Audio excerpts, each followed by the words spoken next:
Hello friends, teams institute classes में आपका एक बार फिर से बहुत बहुत स्वागत है। आज के क्लास में हम लोग क्वेश्चन बैंक सीरीज को साइंस के परिप्रेक्ष्य में देखेंगे और विज्ञान से भोजन के अध्याय से पहला अध्याय हम लोगों ने कंप्लीट किया था भोजन। तो उस अध्याय से 2011 से लेकर के 2021 तक किस तरह से सवाल पूछे जा रहे हैं और कौन से मुख्य टॉपिक है जहाँ से सवाल उठाए जाते हैं, इसको समझेंगे और अपनी समझ को बेहतर करेंगे ताकि आपका एक भी टॉपिक मिस ना हो। तो आपके लिए यह क्लास काफ़ी इम्पोर्टेंट होने वाला है। एक एक सवाल को देखेंगे और समझेंगे सवालों के पैटर्न को।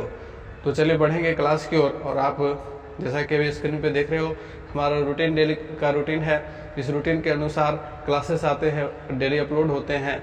तो आप हमारे साथ बने रहें और यदि आप चैनल पर नए हैं तो सब्सक्राइब करना नहीं भूलिएगा, क्योंकि ज़्यादा से ज़्यादा नोटिफिकेशन आप तक पहुंचेगा और आप क्लासेस के बेनिफिट ले सकते हो। भोजन अध्याय हम लोगों का कंप्लीट हो चुका था। तो इस अध्याय से हम लोगों ने एक एक टॉपिक को अच्छे से डिटेल से अध्ययन किया था।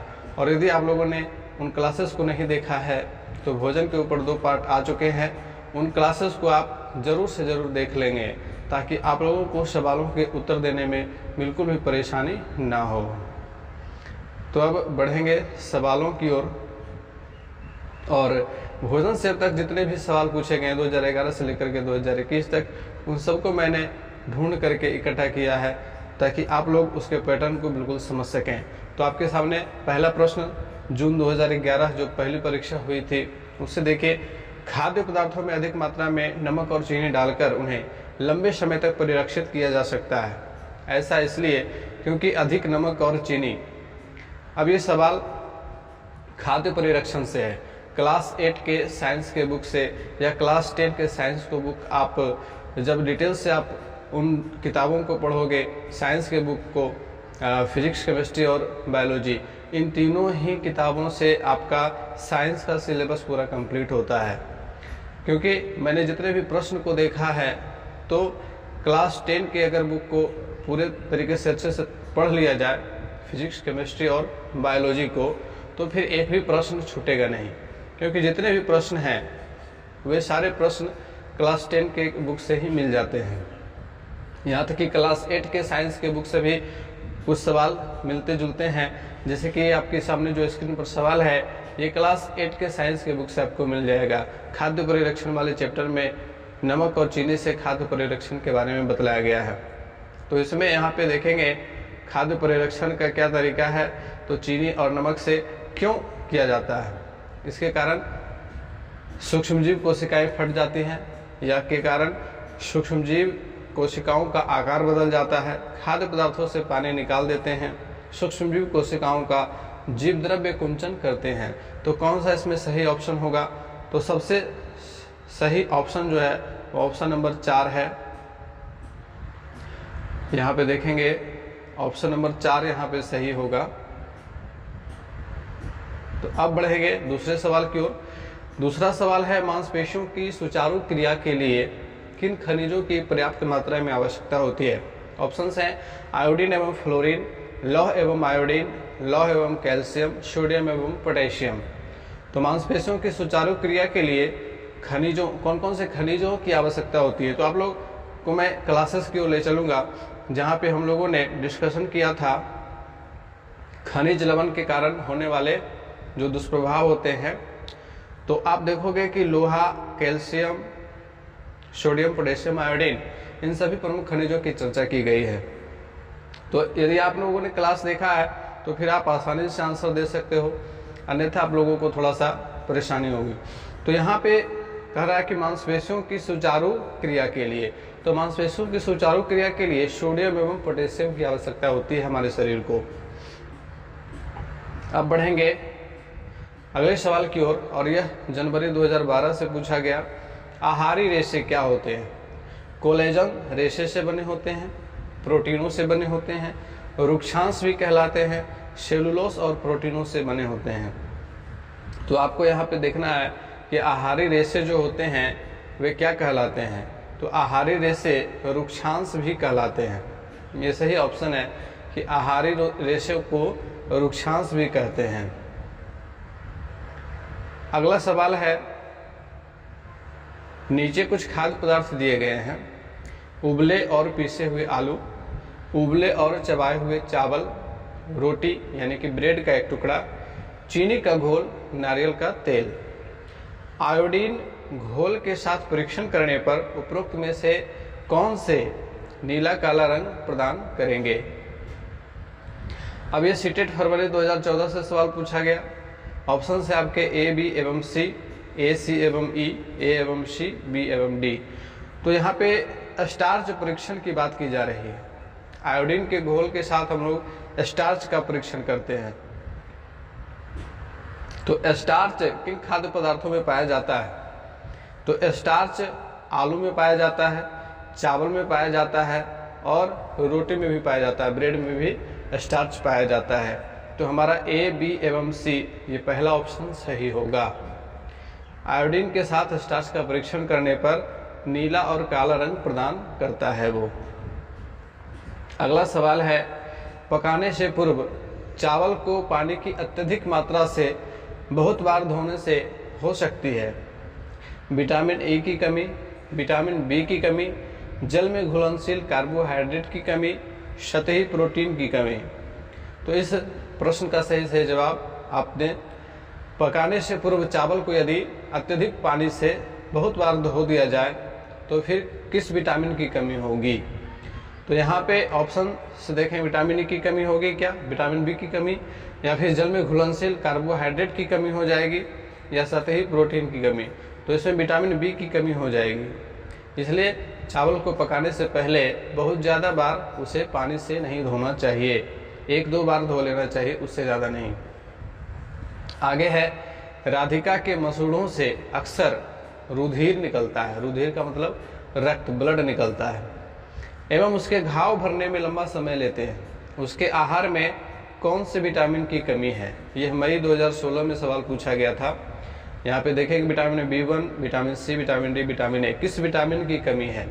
तो मसूड़ों का फूलना, मसूड़ों से रक्त निकलना, घाव के भरने में ज़्यादा समय लगना, ये सब विटामिन सी की कमी के लक्षण है। आप लोगों को याद होगा, एक बार फिर से मैं आप लोगों को क्लासेस की ओर ले चलता हूँ जहाँ हम लोगों ने विटामिनों की कमी के कारण होने वाले दुष्प्रभाव को समझा था। और आप देखो यहाँ पे vitamin A, D, vitamin E, vitamin के, विटामिन बी के जितने भी प्रकार हैं उन सब की चर्चा, साथ ही साथ विटामिन सी की चर्चा की गई थी। और इसमें विटामिन सी की कमी से स्कर्वी रोग, मसूड़ों का फूलना एवं खून निकलना। तो क्लासेस पूरा कर लेने के बाद क्वेश्चन का आंसर देना बिल्कुल ही आसान हो जाता है। तो इस छठे प्रश्न का सही से आंसर होगा ऑप्शन नंबर 2, विटामिन सी।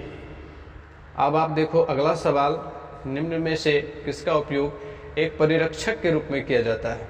यह सीटेट दिसंबर 2018 से पूछा गया सवाल है। Sodium benzoate, ammonium sulphate, sodium chloride, copper sulphate. ये सारे फैक्चुअल क्वेश्चंस हैं और फैक्चुअल क्वेश्चन में कोई कॉन्सेप्ट काम नहीं करता, आपकी समझ का कोई वहाँ लेना देना नहीं है। यदि फैक्ट्स याद हैं तो आप डायरेक्ट आंसर दोगे, नहीं तो फिर आप गलती करोगे। तो यहाँ पे जो सवाल है ये भी खाद्य परिरक्षण से ही सवाल है और ये क्लास 8 के बुक में आपको मिल जाएगा। क्लास 8 के साइंस बुक में आप देखोगे तो वहाँ पे मिल जाएगा सोडियम बेंजोएट एक अच्छा खाद्य परिरक्षक होता है। रासायनिक तरीके से खाद्य परिरक्षण करने वाले टॉपिक में सोडियम बेंजोएट का नाम आपको मिलेगा। फ्रेंड्स, यदि आप लोगों को इस क्लास का नोट्स चाहिए तो आप लोगों को बस एक ही काम करना है कि ज़्यादा से ज़्यादा चैनल को सब्सक्राइब करना है। जैसे ही हमारे 5000 सब्सक्राइबर पूरे होते हैं वैसे ही मैं डिस्क्रिप्शन बॉक्स में सारे क्लासेस के नोट्स आपको अवेलेबल करा दूंगा, जहां से आप फ्री ऑफ कॉस्ट उसे डाउनलोड कर सकते हैं। और ये नोट्स आप लोगों के लिए काफ़ी हेल्पफुल होंगे और सीटेट में टू द पॉइंट ये बनाए हुए नोट्स आपके बहुत काम आएंगे। Thank you. अगला सवाल है, ईस्ट का उपयोग किसके उत्पादन में किया जाता है? ऑप्शंस देखेंगे, दही, चीनी, साधारण नमक, एल्कोहल। तो इनमें से कौन सा सही ऑप्शन है? ईस्ट का उपयोग किसके उत्पादन में किया जाता है? तो आप लोगों को पता होगा कि दही के उत्पादन में ईस्ट की कोई आवश्यकता नहीं है, चीनी के उत्पादन में भी ईस्ट की कोई आवश्यकता नहीं है, साधारण नमक में भी ईस्ट का कोई उपयोग नहीं है। एल्कोहल ये सही ऑप्शन है। एल्कोहल के उत्पादन में ईस्ट की सहायता ली जाती है, ईस्ट का उपयोग किया जाता है। और ये टॉपिक भी आप लोगों को क्लास 8 के बुक में मिल जाएगा। और ये जो है किण्वन के टॉपिक में आपको मिलेगा, किण्वन की प्रक्रिया के टॉपिक में ये पॉइंट आप लोगों को मिल जाएगा। किण्वन की प्रक्रिया में क्या होता है कि यदि 1 गिलास पानी में 1 चम्मच चीनी को घोल दिया जाए और उसमें 1 चम्मच ईस्ट का पाउडर मिला दिया जाए और उसे धूप में 6 से 8 घंटे के लिए छोड़ दिया जाए तो वह एल्कोहल में परिवर्तित हो जाता है। इस प्रक्रिया को ही किण्वन की प्रक्रिया कहते हैं। तो ईस्ट के उपयोग से एल्कोहल का उत्पादन होता है। अगला सवाल है, दूध में निम्नलिखित में से कौन से पोषक तत्व होते हैं? दूध में बताना है आप लोगों को कि कौन से पोषक तत्व होते हैं। ऑप्शंस है प्रोटीन, कैल्शियम और vitamin D. Protein, vitamin C, vitamin A. Carbohydrate, vitamin C, iron. Protein, iron और विटामिन डी। तो आप लोगों को ये आसान सा सवाल लगा होगा। सभी लोग दूध पीते हैं, दूध का महत्व जानते हैं और दूध प्रोटीन, कैल्शियम और विटामिन डी का प्रमुख पोषक तत्व, प्रमुख स्रोत है ना। और ये पोषक तत्व जो भी है प्रोटीन, कैल्शियम और विटामिन डी ये दूध में पाए जाते हैं। जुलाई 2019 से इस सवाल को पूछा गया था। अगला सवाल है, विटामिन एक्स की हीनता यानी कि कमी के कारण मसूड़ों से रुधिर बहने लगता है। यह विटामिन खनिज वाई के अवशोषण के लिए आवश्यक है तथा एक्स भोजन जेड में पाया जाता है। एक्स, वाई, जेड को पहचानिए कि ये क्या हैं। एक्स विटामिन डी है, वाई कैल्शियम है, जेड दुग्ध उत्पाद है। एक्स विटामिन सी है, वाई आयरन है, जेड नींबू वंश के फल है। एक्स विटामिन बी है, वाई कैल्शियम है, जेड हरी पत्तियों वाली वनस्पति है। एक्स विटामिन ए है, वाई फास्फोरस है और जेड कुक्कुट उत्पाद है। तो इनमें से कौन सा ऑप्शन सही होगा? यह जनवरी 2021 जो भी करंट एग्जाम हुआ पिछले दिनों, पिछले महीनों जनवरी 2021 में, उसमें सवाल पूछा गया था। तो अब देखो यहाँ पे कि विटामिन एक्स की कमी के कारण मसूड़ों से खून बहने लगता है।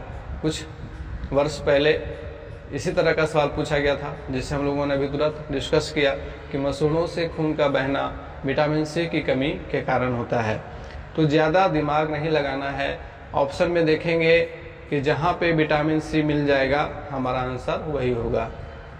यदि इसमें 2 ऐसे ऑप्शन होते जिसमें विटामिन सी होते तब हम उन दोनों पे फिर आगे फोकस करते, लेकिन जैसे ही देखेंगे कि एक ही विटामिन सी का ऑप्शन दिया हुआ है और हम यहाँ पे कंफर्म है कि मसूड़ों से खून बहना विटामिन सी की कमी के कारण होता है, तो हमारा दूसरा ऑप्शन 100% सही होगा। आगे फिर देखने की भी ज़रूरत नहीं है, ठीक है। हालांकि हम लोग इस पर चर्चा कर लेते हैं। एक्स जो है वो विटामिन सी है और वाई आयरन है।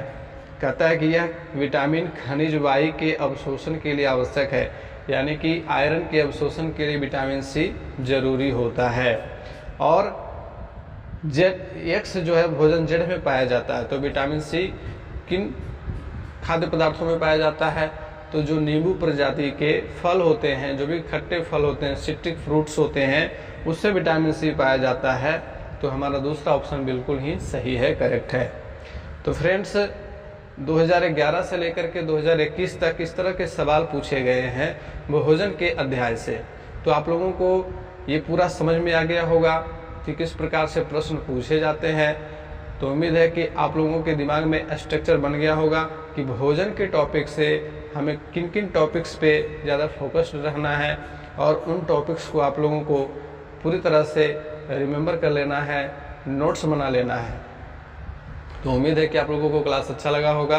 क्लास अच्छा लगा है तो लाइक, शेयर और चैनल पर नए हैं तो सब्सक्राइब करना नहीं भूलिएगा। Thank you, take care.